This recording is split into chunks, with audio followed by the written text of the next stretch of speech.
Assalamualaikum warahmatullahi wabarakatuh.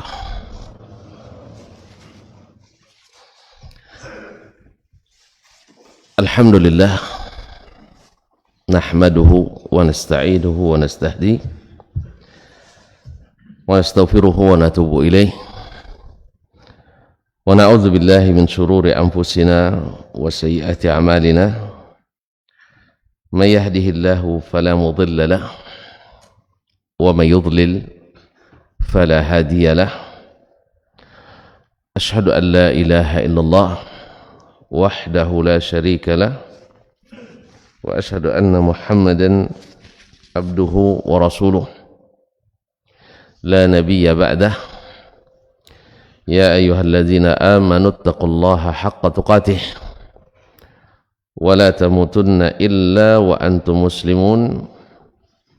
Ya ayyuhan nas ittaqu rabbakumul ladzi khalaqakum min nafsin wahidah wa khalaqa minha zawjaha wa batha minhuma rijalan katsiran wa nisaa'a wattaqullaha alladzi tasaaluna bihi wal arham innallaha kana 'alaikum raqiba.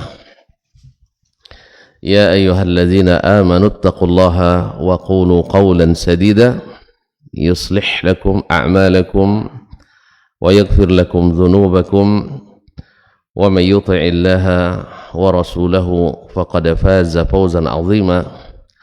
Amma ba'd, fa inna asdaqal hadithi kitabullah wa khairal hadi hadi Muhammadin sallallahu alaihi wasallam wa syarrul umuri muhdatsatuha wa kullu muhdatsatin bid'ah wa kullu bid'atin dhalalah. Ma'asyiral kiram, bapak dan ibu-ibu, saudara dan saudari, serta adik-adik dan anak-anak jemaah salat subuh di Masjid Zaid bin Thabit radhiyallahu ta'ala anhu Pekanbaru, ataupun yang menyaksikan melalui media dimanapun berada. Bersyukur kita kepada Allah Tabaraka wa Ta'ala dalam kondisi yang masih dihantui dengan pandemi. Kita masih diberikan Allah SWT keimanan, keyakinan untuk senantiasa kembali kepadanya. Dan mudah-mudahan majelis ini adalah majelis yang menguatkan iman tersebut, mengokohkan syukur kita kepadanya.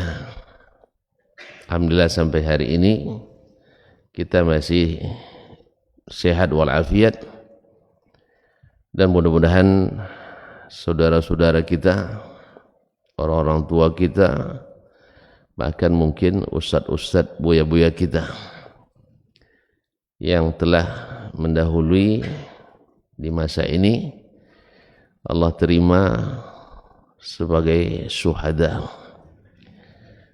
Allah ampuni dosa-dosa mereka, Allah limpahkan rahmat dan dilapangkan kuburannya atau di alam barzakh. Dan semoga yang terpapar dan yang sakit, dan itu juga tidak sedikit, Allah sembuhkan, Allah jadikan sebagai pembersih. Dan kita yang masih sehat-sehat, semoga senantiasa dilindungi. Tentu saja bagian dari usaha kita adalah untuk menaati anjuran para ahli, sebagai usaha dan bagian daripada tawakal yang dianjurkan oleh Ilahi. Ma'asyiral kiram dirahmati Allah SWT, doa kita pula untuk para orang tua kita, ayah dan mak kita, saudara mara kita, karib kerabat, para guru, dan seluruh kaum muslimin dan muslimat. Semoga yang masih hidup dibimbing dengan taufik dan hidayah, istiqamah sampai husnul khatimah. Dan semoga yang sudah meninggal dirahmati, diampuni dan diterima sebagai hamba yang berhak masuk surga dan dijauhkan dari azab neraka. Ma'asyiral kiram dirahmati Allah, khususnya imam kita Asy-Syafi'i rahimahullah, yang pada pagi ini kita menjadi pengemis ilmunya. Semoga Allah mudahkan kita memahami, kemudian dikuatkan menjalani dan diteguhkan dalam menghadapi rintangan yang tidak sedikit semakin hari. Ma'asyiral kiram dirahmati Allah, semoga salawat dan salam kita senantiasa menghiasi hati kita,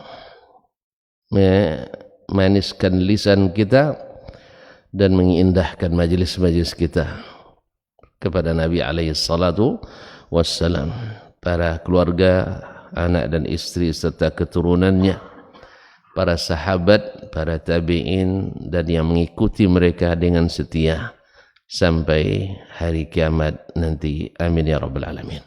Ma'asyarul kiram, masih pembahasan tentang bab yang sebelumnya, bahwa Allah Subhanahu wa taala telah memperdukan kepada Nabi alaihi salatu wassalam untuk taat kepadanya, dan bahwa Allah saksikan Nabi telah taat kepada perintahnya, dan Allah juga menyaksikan atau mempersaksikan kepada kita bahwa Nabi telah mendapatkan hidayah daripadanya, dan bahwasanya beliau mengikuti hidayah itu, dan bahwasanya Nabi alaihi salatu wassalam menjadi pemberi hidayah bagi siapa yang mau mengikutinya. Dan kita ingatkan selalu, pengikut yang setia tidak banyak cerita dan tidak banyak tanya. Diperintah dia ikuti, dilarang dia jauhi, dianjurkan dia cepat berlari, dan diingatkan dia mawas diri. Ma'asyiral kiram dirahmati, inilah pengikut yang setia. Tapi kalau banyak cerita, pasti alasan yang dicari, ya Pak ya. Banyak itu banyak alasannya kan. Kalau ujung-ujungnya adalah perintah tak dilaksanakan, larangan akan dilakukan dengan alasan yang tentu saja tidak apa-apa, ditinggalkan tidak apa-apa, atau dilakukan hanya sekedar dibenci saja. Makruh kan dibenci. Mudah-mudahan Allah SWT jadikan kita hamba-hambanya yang taat kepadanya dan Rasulnya sallallahu alaihi wasallam tanpa banyak cerita. Ma'asyarul kiram, pada pembahasan sebelumnya Imam Asy-Syafi'i rahimahullah menyebutkan, saya tidak mengetahui ada khilaf di antara ulama bahwa sunnah bersama Al-Quran itu terbagi kepada 3 pembahagian. Dia sebutkan yang pertama, turun padanya nassu kitab, nasnya lengkap dalam Al-Quranul Karim, seperti masalah mahram, masalah orang-orang yang diharamkan untuk dinikahi, kemudian masalah pembagian warisan. Ya Allah sengaja bagi itu saya, jangan kita berijtihad sendiri lagi, tinggal menaati sebagaimana wasiat orang tua atau orang yang meninggal wajib dilakukan terhadap harta, demikian juga wasiat Allah wajib dilakukan terhadap harta kita. Subhanallah, kan pada umumnya masyarakat kalau dengar wasiat ayahnya tak boleh dilanggar ya, tapi pas wasiat Allah pembagian harta mau dia langgar. Seolah-olah taat kepada orang tua lebih tinggi daripada taat kepada Allah tabaraka wa taala. Padahal Allah sebutkan di awal ayat yusikumullah, di ujung ayat wasiyatan minallah, Allah tekankan lagi. Ya Pak ya. Jadi wasiat Allah mana yang lebih tinggi dari wasiat orang tua? Wasiat Allah. Nah, ini karena hakikat ini mungkin jarang diingatkan barangkali, atau memang kita yang tidak mau ingat aja. Ya setahu saya juga dalam kajian-kajian dulu-dulu kami mengaji juga penekanan ini agak kurang gitu, agak kurang. Makanya kita ulang-ulang kembali. Nah, kaum muslimin dan muslimat yang seperti ini, yang nasnya lengkap dari makna umum sampai makna khusus lengkap dalam Al-Quran, Nabi fattaba'a fihi Rasulullah sallallahu alaihi wasallam nassah kitab. Di sini Nabi sallallahu alaihi wasallam mengikutinya dan menjelaskan apa yang dinaskan oleh Al-Quranul Karim tadi. Ini namanya ja'at sunnah mu'akkidah, sekedar menguatkan. Yang kedua adalah mimma anzalallahu fi jumlata kitab, yaitu Allah turunkan secara jumlah, secara mujmal, atau secara garis-garis besarnya, dan ini pada umumnya. Fabayyana anillahi ma'na ma arad. Nah, tugas Nabi di sini menjelaskan makna yang dikehendaki oleh Allah dari makna-makna umum tadi. Berarti ketika Allah turunkan aturan umumnya, payung hukumnya, dalam bahasa kita sekarang, bahasa regulasi sekarang, payung hukumnya ini, lalu Nabi SAW ditugaskan Allah untuk menjelaskan juknis dan juklaknya, petunjuk teknis dan petunjuk pelaksanaannya, karena beliaulah yang punya otoritas untuk menjelaskan apa yang Allah kehendaki dari apa yang diturunkannya. Ya. Nah, makanya seluruh yang datang setelah Nabi SAW, para ulama apa ya, otoritasnya terbatas pada hal-hal yang boleh dia berijtihad di dalamnya. Adapun hal-hal yang tak boleh berijtihad di dalamnya, tak punya hak. Otoritas tertinggi itu ada pada Allah, kemudian Rasulullah sallallahu alaihi wasallam. Para ulama bertugas menjelaskannya aja, menjelaskan dan mendekatkan hukum yang dalam bahasa adalah masuk bab ijtihad di dalamnya, mengkiaskan sesuatu yang tak ada hukumnya secara nas dalam Al-Quran dan Sunnah, kemudian disesuaikan dengan hukum yang ada secara nas hukumnya dalam Al-Quran atau Sunnah Nabi SAW, atau kedua-duanya. Ma'asyarul kiram dirahmati Allah. Sebab itulah dalam pelajaran sebelumnya tuan-tuan mungkin masih lupa, maka saya ingatkan, ya mungkin masih lupa. Makanya saya ingatkan, kalau masih ingat kan tidak perlu saya ingatkan lagi kan. Mungkin kan tuan masih lupa bahwa Imam Asy-Syafi'i rahimahullah mengatakan, la a'lamu ahadan min ahlil ilmi bi sunani Rasulillah sallallahu alaihi wasallam yuhitu bi jami'is sunan. Saya tidak mengetahui, beliau tidak menafikan, tapi yang saya tidak mengetahui. Ya, la a'lam, saya tidak mengetahui, kata beliau, di antara ulama-ulama yang ahli sunnah Rasulullah SAW, pakar hadis Nabi SAW. Padahal beliau bertemu dengan Imam Malik, gurunya, guru besar hadis dan fikih di semenanjung Jazirah Arab. Ya, bertemu dengan Sufyan bin Uyainah, guru besar fikih dan hadis. Bertemu dengan Ahmad bin Muhammad bin Hanbal Asy-Syaibani, murid sekaligus gurunya dalam bab hadis. Bertemu dengan Yahya ibn Ma'in dan seterusnya, masih banyak, Ishaq dan seterusnya. Dia bertemu dengan para ulama-ulama besar hadis ini, tapi beliau mengatakan saya tidak mengetahui, ya, seorang pun yang ahli di bidang sunnah Nabi sallallahu alaihi wasallam, yuhitu bi jami'is sunan, menguasai, meliputi ilmunya seluruh sunnah Rasulullah, seluruh sunnah Rasulullah sallallahu alaihi wasallam. Apa nih maknanya? Apa rahasianya? Hah? Ada yang tahu? Bilang aja enggak, bilang aja biar cepat. Ma'asyarul kiram dirahmati Allah SWT. Ya. Apa rahasianya?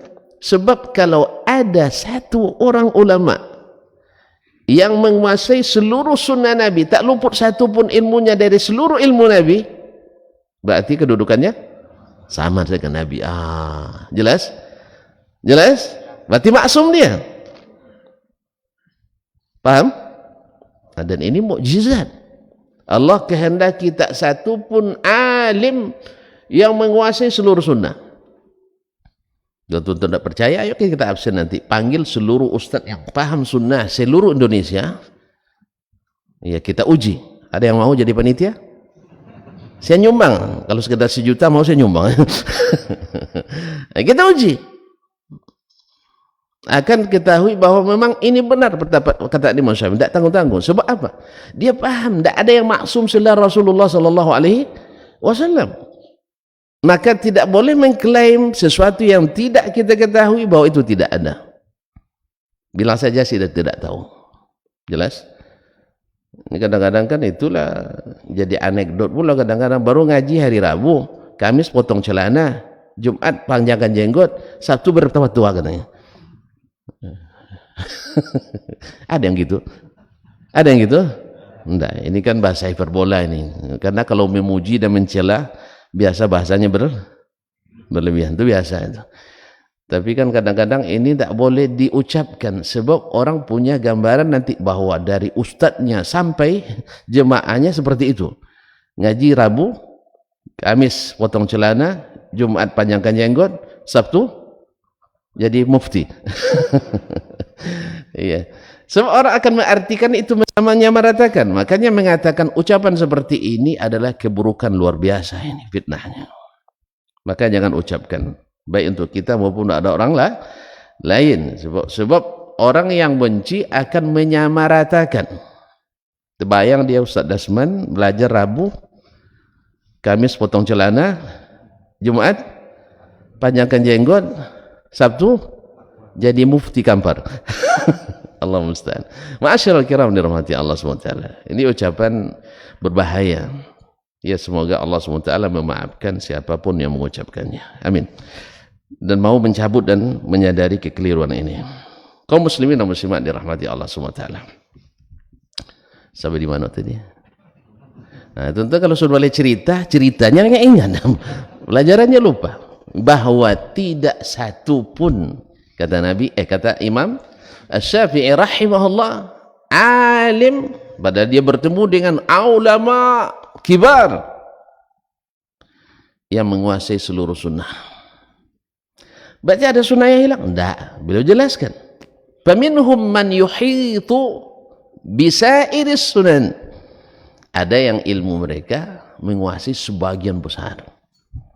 Pasti yang terbayang kalau kita siapa? Imam Malik, Imam Ahmad. Ya Pak ya, rata-rata mereka pada hari itu menguasai sebagian besar sunnah. Kalau kita hari ini rata-rata, itulah masalahnya. Makanya kita perlu banyak personil hari ini, perlu banyak guru. Kalau mereka dapat satu guru aja sudah banyak mereka itu. Jelas ya? Makanya kadang-kadang banyak pun guru kalau tidak bermutu juga tidak, hasilnya tidak berkualitas. Ya Pak, terlalu banyak juga tidak berkualitas, tidak bagus juga. Tapi yang walaupun hanya 1-2 berkualitas itu luar biasa. Misal sahabat gurunya cuma satu, Nabi SAW, dan Rasulullah SAW gurunya cuma satu, Jibril alaihissalam. Ya Pak ya, tidak ada yang menguasai Islam ini seperti beliau. Jadi masalah guru sedikit, guru banyak tergantung mutunya. Kemudian tergantung ikut apa tidak yang diajarkan oleh guru. Berapa banyak orang berguru pada orang hebat tapi akhirnya melenceng dari gurunya. Dan pasti ada pula yang mengambil yang melenceng-melenceng ini, ada pula itu. Kaum muslimin dan muslimat. Misalnya Wasil bin Atha itu berguru pada imam besarnya ahli Basra, Al-Hasan Al-Basri. Tidak ada yang lebih besar di atas kalangan tabi'in di masanya di Basra. Ya, kecuali seperti Muhammad bin Sirin dan sebagainya. Tapi dia terhitung sampai saking besarnya banyak orang Indonesia bernama Pak Hasan Basri. Dari situ rahasianya itu Pak. Kadang-kadang ngambilnya Basri saja kadang. Nah, Hasan Basri di situ saking besarnya rahimahullah taala. Jelas? Nah, salah satu muridnya adalah Wasil bin Atha. Karena dia tak lagi masuk, sudah mulai subuhat dari ilmu filsafat yang dia pelajari, tidak masuk lagi sunnah-sunnah. Hasan kan selalu qala Rasulullah, qala Allah, qala Rasulullah, qala Abu Bakar, qala Umar. Itu belok kita lagi katanya. Mereka seluruh yang qala kita tidak ada kultu-kultunya katanya. Dia lebih senang dengan law qala kaza, qultu kaza. Law qala kaza, qultu kaza. Kalau dia kata begini, saya kata begini. Kalau dia jawab begini, saya jawab begini. Dia suka yang kayak gitu. Akhirnya dia tinggalkan majelis Al-Hasan Al-Basri. Nah, orang seperti ini sih berhak mengatakan murid Hasan Basri? Hah? Ya, kalau secara historis belajarnya memang muridnya, tapi dia tidak menjadi murid Hasan Basri karena tidak mewarisi ilmunya. Walaupun dia tahu ilmu Hasan. Sebagaimana Al-Walid Al-Karabisi yang kemarin kita sebutkan, atau Husain Al-Karabisi, walaupun dia bertemu dengan Imam Ahmad, berguru pada Imam Asy-Syafi'i, tapi apakah dia mewakili Imam Syafi'i? Ya enggak, karena dia menyimpang. Maka Imam Ahmad tahzir dia. Akhirnya karena ditahzir sama Imam Ahmad, dia bilang Imam Ahmad paji-paji. Tahu paji-paji? Nah, kalau tidak tahu pergi ke Kampar belajar dulu. Tahu apa paji? Anak-anak koci, budak-budak ke, dibilangnya Imam Ahmad budak-budak kecil. Lalu kita ingin katakan bahwa Husain Al-Karabisi murid Syafi'i? Ya enggak. Karena dia berbeda jalan dengan Imam, sekalipun dia paham ilmu hadis dan pernah belajar sama orang Asy-Syafi'i rahimahullah. Demikian juga dengan yang lain-lain. Dengan yang lain-lain. Karena di antara yang bernas-bernas itu ada juga satu-satu yang enggak, ini bernas asalnya cuman poca. Tahu poca? Enggak tahu poca? Mongka. Enggak tahu juga. Nah, kalau durian kalau terlalu matang mengkah dia. Tahu? Lebih mahal atau lebih murah? Lebih murah, walaupun isinya banyak. Paham enggak? Jadi ada juga sebagian yang seperti itu. Ini tidak mewakili, kalau di alma mater tidak mewakili alma mater. Sendiri saja, yang lain tidak. Ya, murid-murid Imam Syafi'i ramai sekali, tiba-tiba ini yang satu nih menyimpang. Dia mewakili Syafi'i? Ya enggak lah. Jelas Pak. Apa kemandang gitu Pak? Sedih saya. Kaum muslimin dan muslimat dirahmati Allah Subhanahu wa taala. Jadi kalau apa namanya? Subhanallah, hikmahnya tadi tidak satu pun ulama yang menguasai seluruh sunnah, sebab kalau dia menguasai seluruh sunnah sama dengan Rasulullah sallallahu alaihi wasallam. Kalau itu, dan ini perlu disebutkan oleh Imam Syafi'i, sebab akan ada yang mengklaim itu. Seluruh yang tak diketahui oleh ustaz kami berarti bukan? Adalah. Nah, ada kan? Alhamdulillah. Untung ada. Jadi saya bisa buktikan pada perkataan Imam Syafi'i ini.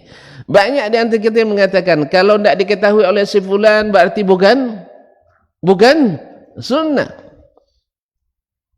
Dan saya sudah berhadapan langsung dengan orang-orang seperti itu. Ya, ketika belajar, ya, berdebat sampai panas-panas kepala gitu. Pokoknya asal tidak diketahui oleh Syekh fulan berarti bukan sunnah. Ya Syekh dia maksum, wallah maksum katanya. Ya orang berdebat biasa gitulah. Dia, orang berdebat, kadang marah dia lupa dia apa dia ucapkan. Makanya berdebat tak bagus Pak ya, bikin panas kepala, panas hati. Kadang-kadang apalagi kalau berdebat nak menang terus. Kan ada orang berdebat harus menang terus gitu ya. Sekali-kali kalah boleh lah. Orang main bola aja saya kalah juga sebab. Ya tak? Kaum muslimin. Kalau masih nak menang terus jahiliyah kita. Orang jahiliyah dulu kalau sempat kalah pacuan kuda perang dia. Apa kalah kami? Apa? Kalah. Kalau orang jahiliyah dulu adu ayam kalah ayamnya tawuran sekampung. Jahiliyah kita. Kaum muslimin dan muslimat. Masa sebagai, kalau kita sebagai ahlul ilmi, sebagai para penuntut ilmu pas berdebat kalah main Caci maki keluar, naudzubillah. Ma'asyiral kiram dirahmatillah. Jadi oleh sebab itu maka tidak satu pun ulama yang menguasai seluruh sunnah. Tapi ada yang menguasai sebagian besarnya. Pokoknya ada saja yang tidak dia yang tidak dia kuasai. Yang tidak dikuasai itu sudah sunnatullah. Karena akan mukjizat nanti. Ini mukjizat bahwa Nabi itu maksum. Sedangkan ulama-ulama setelahnya tidak maksum. Apalagi kita. Apalagi kita ini. Tidak ada kita yang maksum. Maka jangan sekali-kali mengklaim segala sesuatu yang tidak saya ajarkan, yang tidak saya ketahui bukan sunnah Nabi SAW. Paling-paling mereka seperti Imam Syafi'i mengatakan la a'lam. Saya tidak tahu. Saya tidak tahu, selesai masalah. Iya.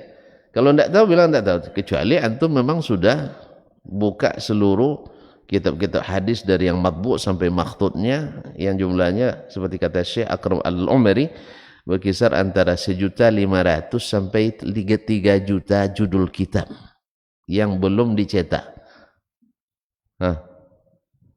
Judulnya tuh coba dibaca. Jangan nanti seperti sebagian kita yang katakan ternyata ulama hadis dan ulama tafsir belum mensyarah hadis dan menjelaskan tafsir secara komprehensif. Ya, kalau dia antum nak tanya masalah TikTok kan dia ke Imam Nawawi memang tidak ada TikTok di masanya. Ya antum nak tanya TikTok, Pak. Saya tidak paham juga entah apa. Namanya saya tahu. Gimana cara buatnya, gimana memfungsinya saya tidak tahu sampai sekarang. Ada yang mengajar? Tidak, alhamdulillah. Nah, kaum muslimin dan muslimat dirahmati Allah. Cuman pada umumnya konotasinya negatif. Iya. Konotasinya negatif. Padahal sebenarnya kalau ini kan hanya alat itu. Kalau digunakan untuk kesalehan jadi saleh dia. Tapi pada umumnya digunakan untuk yang negatif. Jadi kalau ada yang mengharamkan itu karena dia melihat mayoritasnya untuk itu. Jelas? Nggak mungkinlah nanti dibuat TikTok yakni Imam Masjidil Haram ya ngaji. Haram juga? Haram juga? Kan enggak kan? Kan ada tuh. Saya tengok, saya sudah baca Al-Fatihah tapi ada tulisan TikToknya. Haram tuh? Enggak, alhamdulillah. Ma'asyiral kiram. Nah, selesai yang pertama dan kedua. Yang pertama lengkap dengan juklak dan juknisnya. Yang kedua, enggak, Nabi yang jelaskan juklak dan juknisnya. Kaum muslimin dan muslimat dirahmati Allah. Kalau demikian, kalau sudah ada aturan umumnya, payung hukumnya, kemudian Nabi jelaskan juklak dan juknisnya, berarti benar enggak perkataan Allah, hari ini kusempurnakan agamamu? Di sini benarnya.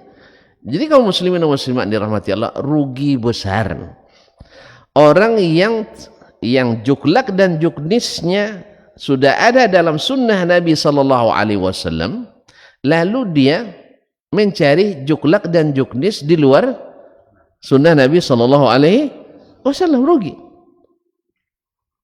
Apalagi dengan sengaja. Dia lakukan misalnya wiridan ini pagi dan sore.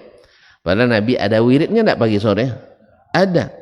Antum ganti wirid Nabi dengan wirid selain Nabi SAW. Padahal kita sepakat bahwasanya perkataan Nabi lebih berharga dari perkataan siapapun selain Nabi SAW. Bahwa ucapan Nabi itu lebih padat isinya daripada ucapan selain Nabi SAW. Bahwasanya doa dan zikir Nabi adalah maksum dan selainnya tidak maksum. Maka rugi meninggalkan wirid Nabi dan pindah ke wirid selain Nabi SAW. Kita tidak sedang mengatakan boleh tidak boleh, tidak. Ya boleh tidak boleh nanti terjadi khilaf nanti. Ya terjadi khilaf. Boleh tidak berzikir dengan yang tidak maksur dari Nabi SAW? Pasti ada khilaf. Sebab kaedah ini kaedah saya entah benar dan tidak ya. Kalau salah bilang saja bahwa segala sesuatu yang keluar dari jalur utama kebijakan pasti tidak sama. Jelas Pak? Jadi kalau ada buat kebijakan, ya kan ulama kadang-kadang bikin kebijakan, sebagai pimpinan juga bikin kebijakan yang sifatnya tak ada aturan juklak dan juknisnya, kan sifatnya kebijakan pasti tidak sama. Contoh lah ya, antum kepala kantor, kan tak ada kebijakan diatur bahwa sumbangan sosial mesti 10.000 per orang per bulan. Ada aturannya? Ada aturannya? Kadang-kadang dianggap pula pungli pula kan? Oleh sebagian. Nah, antum buat kebijakan pimpinan, melihat karena gaji-gaji di tempat ini besar-besar, maka 10.000 per orang sumbangan sosial. Tak ada aturannya. Nah, yang lain karena anak buahnya gajinya kecil-kecil, maka dia buat sumbangan 50.000 per orang per bulan. Ya Pak Edi, yang gajinya besar-besar 10.000 sumbangannya, yang gajinya kecil-kecil 50.000. Tahu sebabnya Pak? Alasan filosofisnya?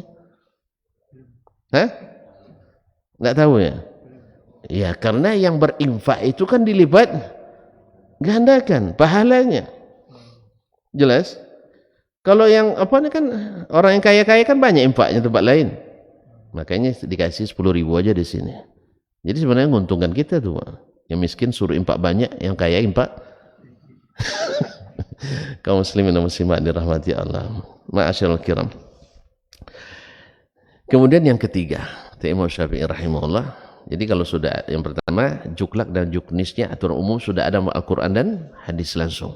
Yang kedua adalah aturan umum dan Al-Quran, Nabi yang jelaskan apa yang diinginkan Allah dilaksanakan dalam perintah itu. Ya Pak ya? Yang ketiga adalah, nah ini yang pertama dan kedua ini tidak ada khilaf di antara ulama, kata Imam Syafi'i rahimahullahu ta'ala. Wal wajhu tsalis, yang ketiga ini tentu saja tidak sepakat ulama dalam menafsirkannya. Ma sanna Rasulullah sallallahu alaihi wasallam fi ma laysa fihi nassu kitab. Yang disunnahkan oleh Rasulullah sallallahu alaihi wasallam dalam masalah yang tidak ada nas Al-Qur'an di dalamnya. Jadi secara independen, secara tersendiri datang sunnah Nabi sallallahu alaihi wasallam. Sebagian mengistilahkannya az-zaid 'ala nas. Az-zaid 'ala nas itu tambahan di atas nas Al-Qur'anul Karim. Tidak ada dalam Al-Quran. Yang ada hanya dalam sunnah Rasulullah sallallahu alaihi wasallam. Faminhum man qala. Di antara ulama ada yang mengatakan, ja'alallahu lahu bima aftarada min ta'atihi wa sabaqa fi ilmihi min taufiqihi li ridah ayasunna fi ma laysa fihi nassu kitab.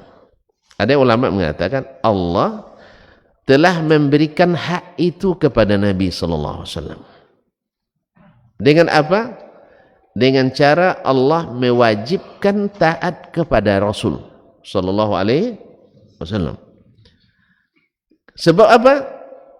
Wa sabaqa fi ilmihi, sebab dalam ilmu Allah yang azali, yang qadim, sudah dia ketahui min taufiqihi liridah, bahwa Nabi akan diberikan taufik olehnya melakukan sesuatu yang diridai Allah. Maka diserahkanlah ke Nabi alaihissalatu wassalam hak ini, hak prerogatif menambah yang tidak disebutkan dalam Al-Quranul Karim. Karena apa? Karena hak taat kepada Rasul diberikan Allah subhanahu wa ta'ala. Ayyasunna fi ma laysa fihi nassu kitab. Maka hak apa yang diberikan Allah? Mensunnahkan atau menyunnahkan sesuatu yang tak terdapat dalam nas Al-Quranul Karim. Atau hukum tersendiri yang tidak ada dasarnya dalam Al-Quranul Karim. Jadi ada ya, hukum-hukum tambahan dari Al-Quran datang dalam hadis Nabi alaihi salatu wassalam. Wa minhum man qala, di antara mereka ada pula yang mengatakan, lam yasunna sunnatan qat illa walaha aslun fil kitab. Yang pendapat kedua mengatakan tidak ada satupun yang secara independen murni, tidak ada. Pasti ada hukum dasarnya dalam Al-Quranul Karim secara umum. Nah, jadi mereka tidak menerima pendapat bahwa ada hadis yang tidak ada dasar hukumnya dalam Al-Quranul Karim sama sekali. Artinya tidak ada independensi di sini. Baik. Tidak satu pun sunnah yang beliau sunnahkan kecuali ada asal dalam kitab. Kama kanat sunnatu litabyini adadis salati wa amaliha. Seperti mana sunnah Nabi SAW untuk menjelaskan bilangan salat dan amalan-amalannya. Kan dalam Al-Quran secara umum, aqimu as-salat wa iqamus salat. Baik. Lalu Nabi SAW menjelaskan bilangan-bilangan salat. Berarti hukum asalnya ada dalam Quran. Pijakan asalnya ada dalam Quran.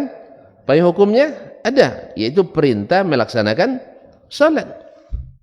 Nah, Nabi sekarang menjabarkan perintah itu, juklak dan juknisnya dalam sunnahnya. Ya seperti ini katanya.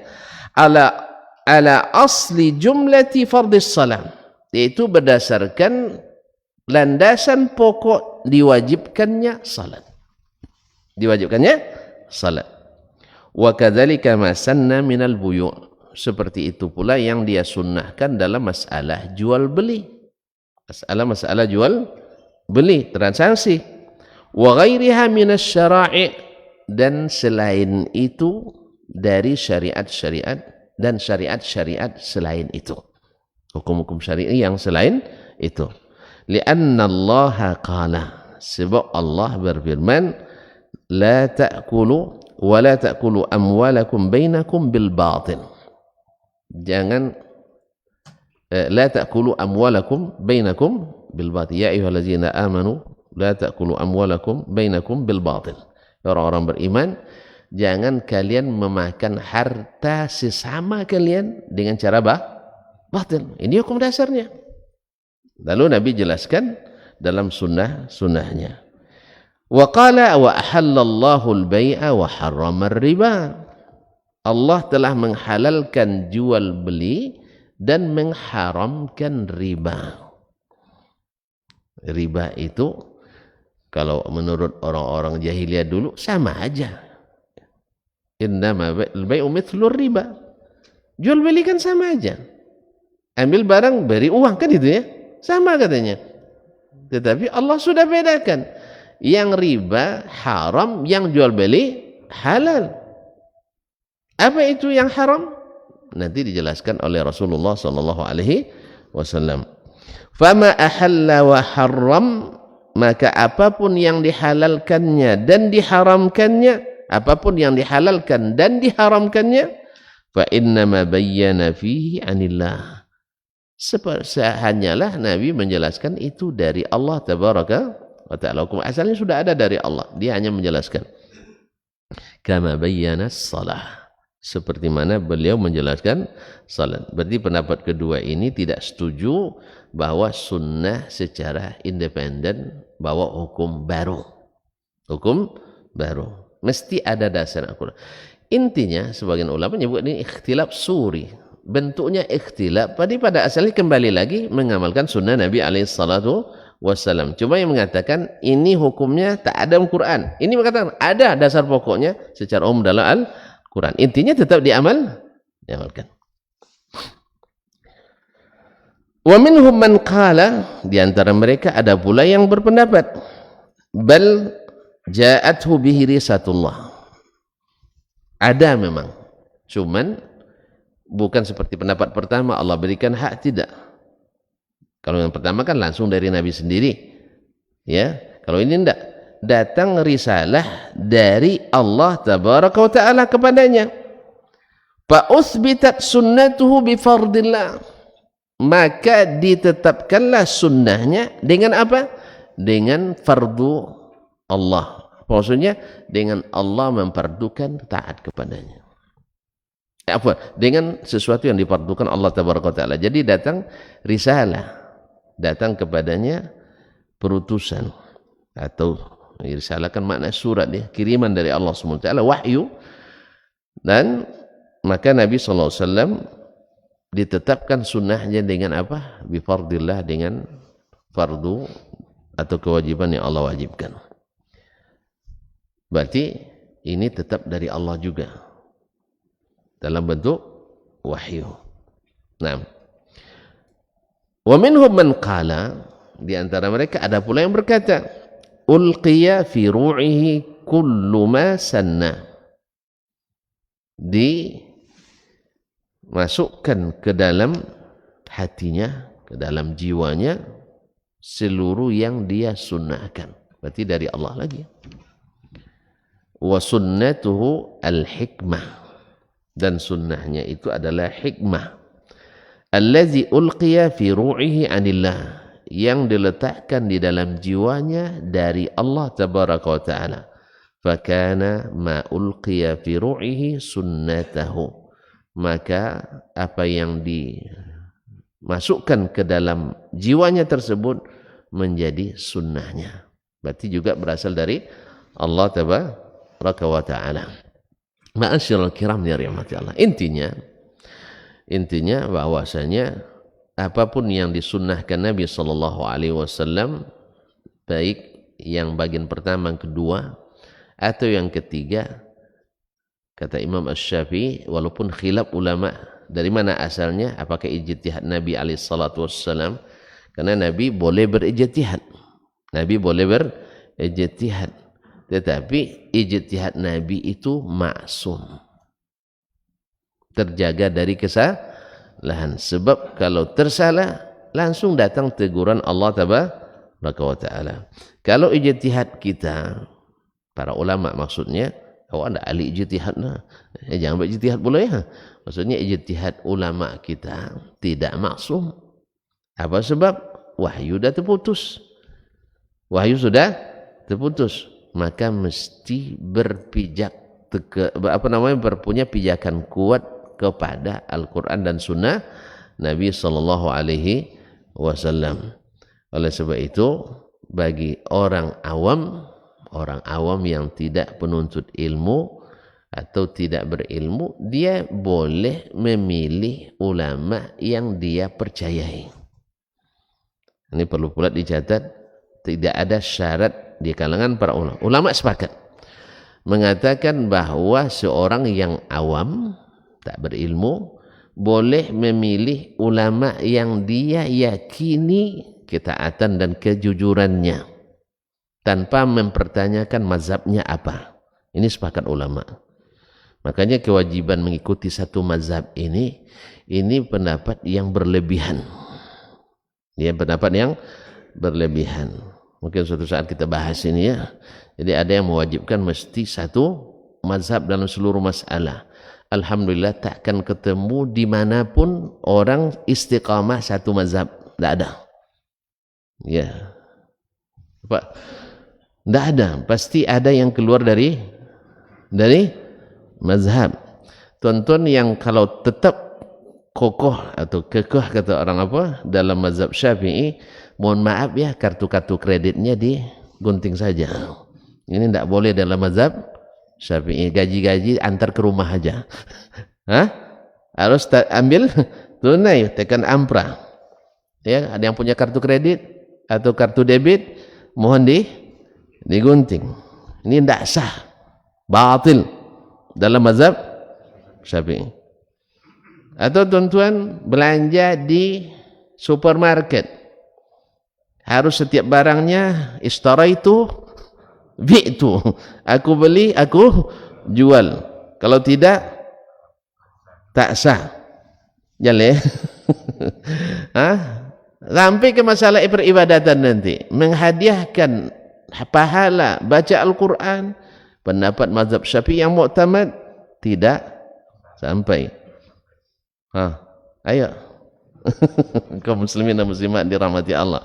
Musik Islami tidak ada dalam mazhab Imam Syafi'i.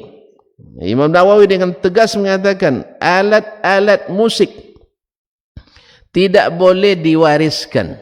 Sempat ayah tuan-tuan musisi besar atau peminat muzik atau kolektor alat-alat muzik, maka walaupun nilainya 1 triliun, alat tersebut tak boleh dibagi kepada ahli waris, kata Imam Mazhab Asy-Syafi'i min ahli tahqiq.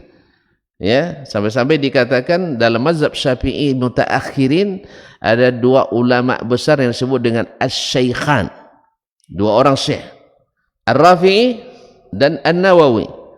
Bila keduanya sepakat pegang erat, itulah mazhab Syafi'i.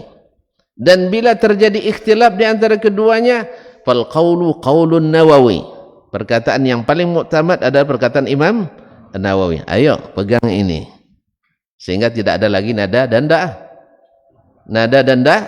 dakwah dan irama. Nada, dakwah dan irama tolong dihapus ini kalau nak istiqamah dalam mazhab Imam Syafi'i. Tidak antum temukan dimanapun. Makanya mewajibkan sesuatu yang mustahil itu adalah kesalahan besar. Jelas? Banyak nanti kalau saya bahas lagi panjang masalah ini. Yang mudah-mudahan nanti ada kita bahas nanti insyaallah taala. Karena kaum muslimin dan muslimat tidak sedikit orang pula yang mewajibkan sesuatu yang tidak wajib. Karena ulama sepakat mengatakan orang awam boleh bertanya ke alim manapun sekalipun tak semazhab dengannya. Silakan dicari fatwa para ulama di dalam seluruh mazhab bahwa itu dibolehkan. Tak mesti tanya, Pak, apa mazhabnya? Syafi'i. Gitu saya tak tanya, enggak. Dia boleh bertanya ke alim manapun dan dia laksanakan ilmu itu, walaupun salah misalnya dia dimaafkan karena dia tidak berilmu. Dia sudah bertanya ke orang berilmu. Nah, disinilah pentingnya para ulama itu jujur. Ulama itu jujur dan memilih yang tersahih walaupun itu termudah. Ia akan tersahih dan termudah. Misalnya kalau orang meninggal, yang paling mudah baginya apa? Kenduri atau tidak kenduri? Ayo cepat. Kenduri atau tidak kenduri? Tidak kenduri. Maka pilih ini karena ini yang paling sahih dan yang paling mudah. Ya Pak ya. Kalau perlu isi amplop antar ke situ. Tidak perlu masing-masing 5 juta, jadilah. Setiap datang kasih 5 juta. Jelas? Jelas itu? Daripada kirim papan bunga. Ya walaupun dalam hati berbunga-bunga setelah lihat papan bunga, Masya Allah dikirim kadis ini, dikirim Pak Gubernur, dikirim Pak Wali Kota, rasanya Masya Allah ya. Ya Pak ya. Tapi lepas itu ditarik lagi sama orang tuh. Tinggal penyesalan lagi. Pun tak piti dia tu Pak Wali Kota, betul? Rupanya si men yang banyak ninggalkan hutang. Nah, tambah lagi kenduri nanti. Dalam mazhab Syafi'i tidak ada kenduri. Ayo, istiqamah dengan mazhab Syafi'i. Oleh sebab itu kaum muslimin dan muslimat mewajibkan sesuatu yang tidak wajib, ini adalah kezaliman. Adalah kezaliman. Jelas Pak? Awaknya tidak sanggup untuk istiqamah di situ, apalagi mewajibkan orang lain. Makanya bertepat minta fatwa orang awam kepada orang yang berilmu, tak mesti dia menyamakan mazhabnya. Tidak mesti menyamakan mazhabnya. Adapun yang dikhawatirkan misalnya, panjang lagi cerita nanti ya. Dikhawatirkan nantilah dengarkan, ada serinya nanti. Ya, ada serinya nanti insyaallah. Ya sebab panjang nanti tidak selesai kaji kita ya.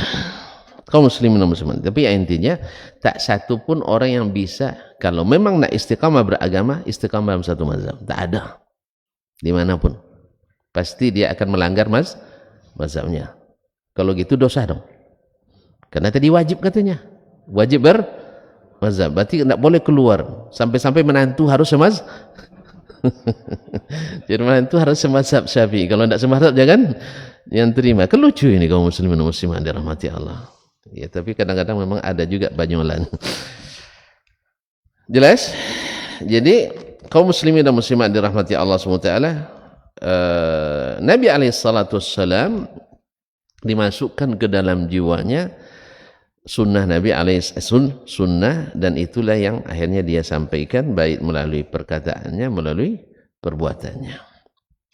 Berkata Imam Syafi'i rahimahullah, akhbarana Abdul Aziz, telah menyampaikan atau menceritakan kepada kami Abdul Aziz, itu Abdul Aziz ibn Muhammad ibn Abi Ubaid Ad-Darawardi Al-Madani. Ad-Darawardi Al-Madani thiqatun faqih min fuqaha atba'it tabi'in, salah satu ulama fikih di generasi atba'ut tabi'in, ya sezaman dengan Imam Malik rahimahullah ta'ala, wafat 178. Imam Malik wafat 179. Nah. An Amr ibn Abi Amr, dari Amr ibn Amr al-Ansari al-Madani, thiqatun anil Muttalib, dari Al-Muttalib ibn Hantab radhiyallahu ta'ala anhu, qala, dia berkata, qala Rasulullah sallallahu alaihi wasallam, Rasulullah sallallahu alaihi wasallam bersabda, innar ruhal amin qad ulqiya atau qad alqa fi ru'i annahu lan tamuta nafsun hatta tastawfiya rizqaha. Sesungguhnya ar-ruhul amin. Siapa ruhul amin? Malaikat Jibril. Qad alqa fi ru'i, telah memasukkan ke dalam jiwaku, annahu lan tamuta nafsun, bahwasanya tak satu pun jiwa akan mati, hatta tastawfiya rizqaha, sampai sempurna rezekinya. Dalam riwayat lain seperti di dalam Al-Jami'us Shaghir Asyuti dan disahihkan oleh Syekh Al-Albani rahimahullah ta'ala, bahwasanya law anna kulla wahidin haraba min rizqihi kama haraba min ajalihi la adrakahu rizquhu kama adrakahu ajaluh. Andainya setiap orang lari dari rezekinya seperti lari dari ajalnya, maka pasti akan dikejar oleh rezekinya sebagaimana dia kejar oleh ajalnya. Tuan-tuan kan lari dari ajal kan? Nah, coba pula lari dari rezeki, akan dikejarnya. Sebab kalau tuan-tuan yang kejar rezeki, berarti sama dengan kejar mati. Padahal rezeki itu tiap hari datang, ajal hanya sekali datang. Harusnya rumus kita takut pada takut pada rezeki sebagaimana takut pada mati. Tetapi kita disuruh berusaha untuk cari rezeki sebagaimana berusaha menghindari mati. Nah, kan beda. Kalau mati kan disuruh kita menghindar, sah? Kan disuruh menghindar atau disuruh mati? Serius ini tuh. Kalau naik motor atau naik mobil, naik motor gini ya, atau begini. Kaum muslim naik motor, ya, disuruh baca doa enggak? Supaya apa? Selamat. Itu kan. Kemudian disuruh ikut aturan lalu lintas supaya selamat. Jangan masuk jalur orang nanti. Kiamat. Nah, jadi kalau untuk mati disuruh menghindari. Kalau rezeki disuruh mencari. Maka ikuti itu aja. Intinya sama, rezeki akan datang walaupun dihindari. Sebagaimana mati akan datang, cuman kita disuruh. Perintahnya kalau rezeki cari. Kalau perintahnya untuk mati hindari. Sebab kalau antum balik, ya, antum kena dosa. Betul kan? Antum cari mati, dosa enggak? Dosa. Apa tujuan dalam tempat nak mati kan ya? Dosa. Atau apa tidur dalam kereta api nak mati, dosa. Ya tak? Tapi kalau antum selesai salat, kadang tak salat juga, tidur pagi, dosa enggak? Enggak dosa dah. Enggak salat. Ya saya itu enggak salat, enggak ada dosa. Tidur tiap pagi aja, enggak bekerja. Anak-anak telantar, dosa enggak? Iyalah. Bini ompek. Tapi bini 4 tapi kerja 2 jam sehari. Masuk? Iya, kecuali antum 2 jam itu sejamnya 10 juta, iyalah. Nah, baiklah kaum muslimin dan muslimat dirahmati Allah. Jadi tidak satu pun jiwa mati kecuali sudah sempurna rezekinya. Fa ajmilu fit talab. Maka baik-baikkanlah meminta. Awak minta kasar-kasar pula ya. Maka mintalah dengan baik. Jangan cepat bosan. Jangan cepat bilang lah puas saya berdoa tak juga mak. Nah, kan tak ada cerita itu. Fa ajmilu fit talab. Ketika tanya apa maksudnya ijab talab itu, jangan bilang da'autu falam yustajab li. Lah puas berdoa tapi tidak juga mustajab. Ya kan doa itu kan obat permohonan. Kalau seandainya permohonan ditolak pasti ada syarat yang kurang. Atau ada penghalang, maka lengkapi syarat dan hindarkan atau singkirkan yang menjadi penghalang. Di antara penghalangnya dalam riwayat lain, ini banyak disebutkan oleh Syekh Ahmad Syakir rahimahullah, jangan cari minta rezeki dengan maksiat. Artinya apa? Jangan cari jalan yang tidak halal. Carilah yang halal. Dan insya Allah Ta'ala, maunya kita mencari rezeki yang halal saja, itu sudah rezeki sebenarnya itu. Istiqamahnya kita dengan rezeki yang halal, tak mau ngambil yang haram, bahkan yang syubhat, itu rezeki. Sebab apa? Rezeki terbesar itu adalah yang menyelamatkan kita di akhirat. Menyelamatkan kita maka sadari itu rezeki itu. Ma'asyarul kiram. Fakana mimma ulqiya fi ru'ihi sunnatahu. Maka di antara yang dimasukkan ke dalam jiwa Nabi itu adalah sunnahnya. Wahiyal hikmah allati zakarallah. Dan itulah hikmah yang disebutkan Allah. Wa yu'allimuhumul kitaba wal hikmah. Wa ma nazala bihi alaihi kitabun fahuwa kitabullah. Maka yang turun bersamanya ayat Alkitab fahuwa kitabullah wa kitabullah wa kullun ja'ahu min ni'amillah. Dan semua itu datang kepadanya sebab nikmat Allah, kama aradallah, sebagaimana yang Allah kehendaki, wa kama ja'athun ni'am, seperti mana datang pula nikmat kepadanya. Tajma'uhu ni'matu wa tatafarraqu bi annaha fi umurin ba'daha ghairu ba'd wa nas'alullaha al-ismata wat taufiq. Dan nikmat itu berkumpul dan berpisah-pisah, bi annaha fi umurin ba'daha ghairu ba'din, yaitu dalam banyak perkara sebagiannya terpisah dari sebagian yang lain. Wa nas'alullaha al-ismata wat taufiq, kepada Allah kita memohon semoga dijaga dan diberikan taufik. Dijaga dari maksiat dan dosa dan diberikan taufik untuk mendapatkan pahala ilmu yang benar. Ma'asyarul kiram dirahmati Allah SWT. Dengan demikian kesimpulannya bahwa Al-Quran As-Sunnah bersama Alkitab oleh Imam Syafi'i mengatakan terbagi 3. 1, sama persis dengan Al-Quran sebagai penguatnya. Yang kedua, Al-Quran turun dengan hukum umum, hukum global garis besar sebagai penghukumnya. Lalu Nabi menjelaskan bagaimana juklak dan juknis yang dikehendaki oleh Allah Tabaraka wa Ta'ala. Yang ketiga adalah tidak ada dalam Al-Quran, tetapi ada dalam sunnah secara tersendiri. Di sini ikhtilaf ulama, apakah itu sama sekali tak ada dasar Al-Quran? Sebagian katakan ada dasar umum, ya, walaupun secara umum. Yang lain mengatakan tidak, dia independen. Sebagai ada yang mengatakan itu ijtihad dari Nabi lalu disetujui Allah Tabaraka wa Ta'ala. Sebagaimana sahabat kan sebagian berijtihad kan, lalu disetujui oleh Nabi sebagian, ditolak sebagian. Kan tidak semua ijtihad sahabat ditolak dan tidak semuanya diterima.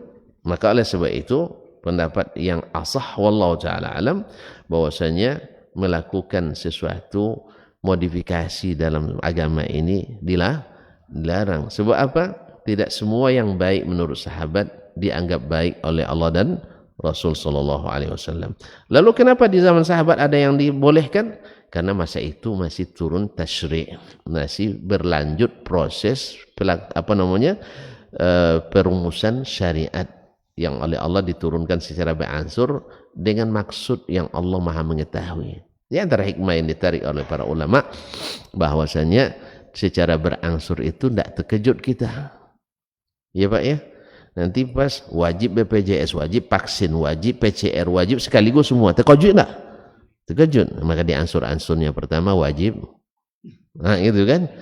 Terakhir wajib vaksin, besok entah apa lagi yang wajib. Pokoknya ikuti aja lah. Ikuti aja. Nah, ya, jangan risau. Ma'asyiral kiram dirahmati Allah. Semoga Allah jaga kita semuanya, khususnya dalam agama kita ini. Semoga tidak satupun kita kecuali diberikan Allah sebab-sebab bahagia di dunia dan akhirat, dan dijauhkan dari sebab-sebab menderita di dunia dan akhirat. Tentu saja mencontoh orang yang paling bahagia di dunia dan akhirat, yaitu Rasulullah sallallahu alaihi wasallam. Maka sampai di sini kajian kita pada hari ini, semoga bermanfaat dan dijauhkan dari hal yang mendatangkan mudarat. Wallahu ta'ala alam wa sallallahu ala nabiyyina Muhammadin wasallam wa subhanakallahumma wa bihamdik asyhadu an la ilaha illa anta astaghfiruka wa atubu ilaik.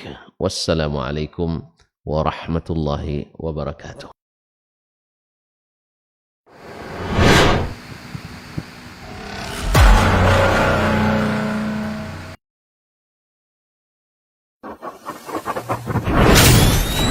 Robbani, merajut ilmu dan peradaban.